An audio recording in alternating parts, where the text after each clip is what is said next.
اعوذ باللہ من الشیطان الرجیم الحمد للہ رب العالمین والصلاۃ والسلام علی اشرف المرسلین سیدنا و نبینا محمد وعلی آلہ واصحابہ وازواجہ وذریاتہ وآل بیتہ اجمعین ومن تبعہ بإحسان الی یوم الدین اللہم اجعلنا منہم یا ارحم الراحمین آمین یا رب۔ اعوذ باللہ من الشیطان الرجیم رب اشرح لی صدری ویسر لی امری واحلل عقدۃ من لسانی یفقہوا قولی۔ اللہم اجعلنا هذا لوجهك الكريم لا رياء فيه ولا سمع یا رب العالمین۔ ربنا تقبل منا انك انت السميع العليم وتب علينا انك انت التواب الرحیم۔ آمین یا رب۔ السلام علیکم ورحمۃ اللہ وبرکاتہ۔ الحمدللہ، سورہ الفیل کے بعد اگلی صورت سورہ قریش۔ آج ہم لوگ یہ صورت پڑھیں گے انشاءاللہ۔ سورہ الفیل 105ویں نمبر کی صورت تھی اور یہ 106 نمبر کی صورت ہے۔ سورہ الفیل کی 5 آیات تھیں، 5 جملے تھے، اور اس صورت کی 4 جملے، 4 آیات۔ یہ صورت مکی ہے، نام پہلی آیت سے ہی لیا گیا، اور یہ صورت اپنے انداز بیان میں پچھلی صورت سے منسلک نظر آتی ہے۔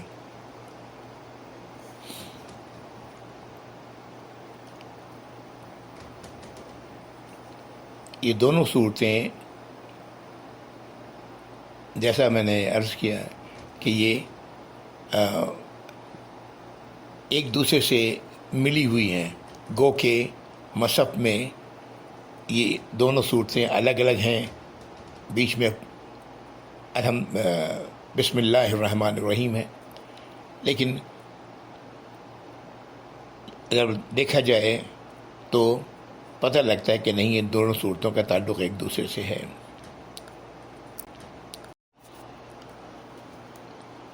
سورہ الفیل پر غور کیا جائے تو یہ بات اچھی طرح سمجھ میں آتی ہے کہ اس صورت میں اس قدر اختصار کے ساتھ صرف اصحاب فیل پر اللہ تعالیٰ کے عذاب کا ذکر کر دینے پر کیوں اکتفا کیا گیا ہے۔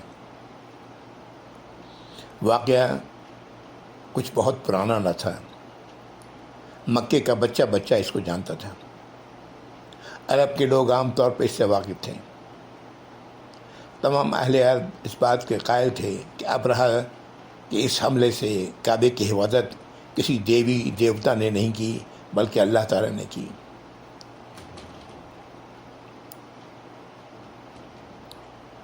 اللہ ہی سے قریش کے سرداروں نے مدد کے لیے دعائیں مانگی تھیں، اور چند سال تک قریش کے لوگ اس واقعے سے اس قدر متاثر رہے تھے، انہوں نے اللہ کے سوا کسی اور کی عبادت نہ کی تھی۔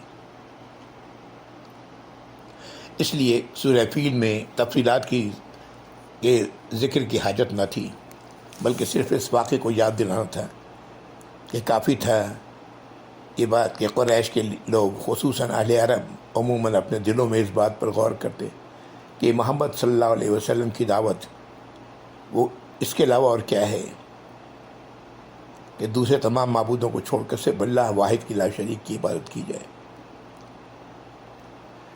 دعوت حق کو دبانے کے لیے انہوں نے اور زور زبردستی سے کام لیا، تو جس اللہ نے اصحاب فیل کا تحس نحس کیا تھا اس کے غضب سے وہ بھی گرفتار، اس کے غضب میں وہ بھی گرفتار ہوں گے۔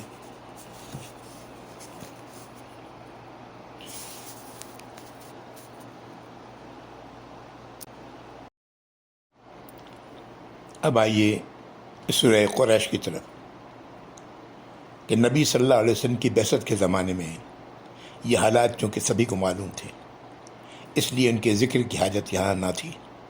یہی وجہ ہے کہ سورت کے 4 مختصر فقروں میں قریش سے صرف اتنی بات کہنے پر اکتفا کیا گیا کہ اب تم خود اس گھر کے بتوں کو کا نہیں بلکہ اللہ کا گھر مانتے ہو، جب تمہیں اچھی طرح معلوم ہے کہ وہ اللہ ہی ہے جس نے تمہیں اس گھر کے طفیل یہ امن عطا کیا ہے، تمہاری تجارتوں کو یہ فروغ بخشا ہے، تمہیں پاکیزگی سے بچا کر یہ خوشحالی نصیب فرمائی ہے، اور تمہیں اسی گھر کے رب کی ہی عبادت کرنی چاہیے۔ اب اس صورت قریش کی طرف آئیں کہ 4 آیات میں جو بات کہی گئی ہے کہ قریش کو تو چاہیے تھا کہ وہ ابرہہ کے چال کی ناکامی کو نہ بھولتے، ان کی معیشت برقرار رہی، ان کے تجارتی قافلے عرب کے لوٹ کھسوٹ سے ماحول میں بھی امن کے ساتھ موسم گرما میں شام کا سفر اور موسم سرما میں یمن کا سفر کرتے، اور اللہ کے نبی صلی اللہ علیہ وسلم کی دعوت تو اسی گھر کے ربی کی دعوت پر عبادت و اطاعت کی ہے۔ اعوذ باللہ من الشیطان الرجیم، بسم اللہ الرحمن الرحیم۔ لإلاف قریش، قریش مانوس ہوئے۔ اس کا 2 ترجمہ کیا جا سکتا ہے، چونکہ قریش مانوس ہوئے، اور دوسرا یہ کہ اس بات پر تعجب ہے کہ قریش کو چاہیے تھا، یہ بات قابل تعجب ہے کہ اللہ نے ہی ان کو مانوس کیا۔ یہ پہلی آیت ہے۔ دوسری آیت إِلَافِهِمْ رِحْلَةَ الشِّتَاءِ وَالصَّيْفِ،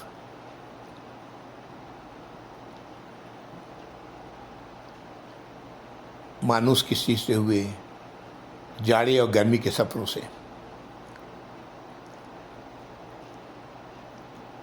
مانوس میں لفظ الاف اصل میں اردو میں لفظ بولتے ہیں الفت، یہ اسی سے نکلا ہوا یہ لفظ ہے، یعنی وہ مانوس ہوئے، ان کی عادت، اس چیز کی عادت اختیار کرنے کی،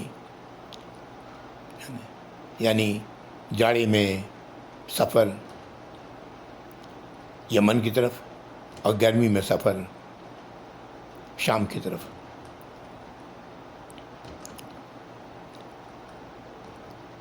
آیت نمبر 3، فَلْيَعْبُدُوا رَبَّ هَٰذَا الْبَيْتِ، تو چاہیے انہیں کہ وہ عبادت کریں اس گھر کے رب کی۔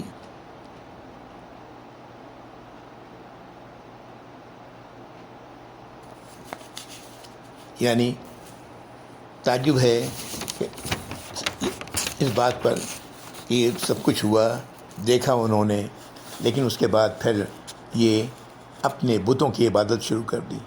انہیں تو چاہیے تھا کہ جس نے انہیں مانوس کیا گرمی اور سردی کے سفر سے، اس رب کی ہی عبادت کرتے۔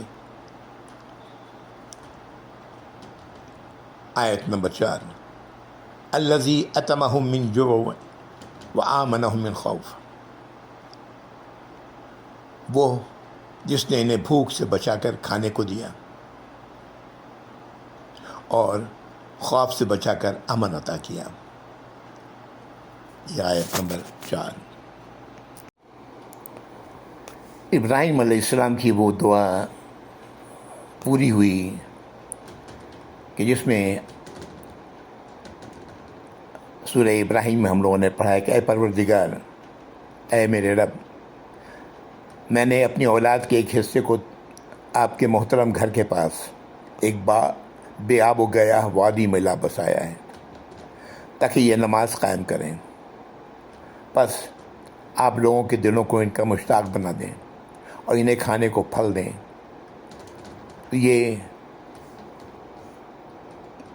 یہ دعا تھی جو آپ نے کی۔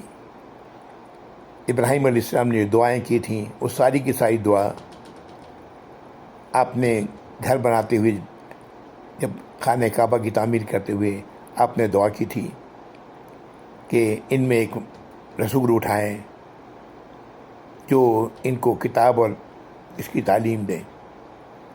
یہ ہم لوگوں نے دیکھا کہ یہ سورۃ البقرہ میں ہی کہ اللہ تعالیٰ نے آگے چل کے یہ بات بتائی کہ اللہ کے نبی صلی اللہ علیہ وسلم اسی دعا کا اثر ہے جو ابراہیم علیہ السلام نے کی تھی۔ چوتھی آیت میں اشارہ ہے کہ جس خوف سے عرب کی سرزمین میں کوئی محفوظ نہیں، اس سے یہ محفوظ ہیں۔ عرب کا حال اس دور میں یہ تھا کہ پورے ملک میں کوئی بستی ایسی نہ تھی جس کے لوگ راتوں کو چین سے سو سکتے، کیونکہ ہر وقت ان کو یہ کھٹکا لگا رہتا کہ نہ معلوم کب کوئی غارت گر گروہ اچانک ان پر چھاپا مار دیں۔ کوئی شخص ایسا نہ تھا جو اپنے قبیلے کی حدود سے باہر قدم رکھنے کی ہمت کر سکے، کیونکہ ان کا زندہ بچ جانا یا گرفتار نہ ہو جانا یا غلام نہ بنا دیا جانا، اس سے کوئی محفوظ نہ تھا۔